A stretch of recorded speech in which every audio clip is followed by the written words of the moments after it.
If you heard the phrase King of the Jews in the first century, you would have thought of Herod the Great and then of all the Herodian dynasty that followed. Herod built up some cities like Masada at the end of the Jordan Valley down here near the Dead Sea. He built up the Herodian. He built Caesarea on the coast named after Caesar. But Herod built palaces and an incredible complex of administrative and recreational centers right here in Jericho, the lowest surface on the face of the earth, and about 2,000 feet below Jerusalem in elevation. It's a really dramatic place where there's great fruit and vegetables, perpetual sources of water that come down from springs, that come up from the springs in the valley, as well as the water that comes down from the mountains. So we're looking at Wadi Kilt, a famous traditional site for the roadway that comes down from Jerusalem down here into Jericho. So there's water coming down here from all the rains, and then there's all the springs that are coming up.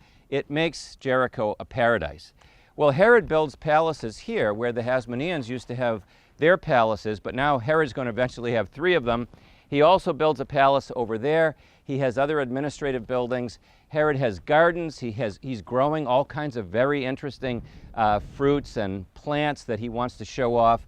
It's a winter palace for him because Jericho is really beautiful all year round, but especially in the winter it has this very mild climate with really healing properties associated with the ultraviolet rays of the sun. You're near the Dead Sea. There's lots of minerals there, and they're growing all kinds of crops here that are known all over the ancient world.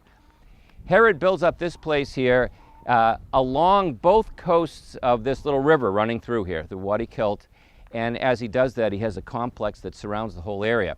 So you can think of Jericho as not only just a kind of benign area of abundance and prosperity, but also as a playground for people who want the excess. In fact, even today, people will come to Jericho because they're looking for certain things that are not allowed in other areas.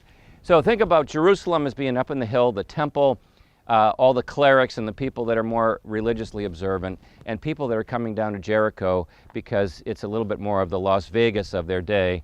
And this all makes sense of the Good Samaritan story because the Good Samaritan takes initiative to care for a person who has actually been hurt by bandits up in the valley.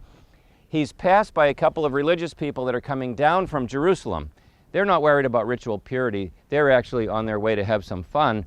And that story takes on even more dimension when you realize that the one person who helps them is a Samaritan, not even really part of the community that was associated as the end group for all the Jews. So here you have a story about Herod and his aspirations and his intentions. Jesus will eventually come into Jericho, and of all things, he's going to talk with a tax collector, go into his house, and actually welcome him into the family of Abraham.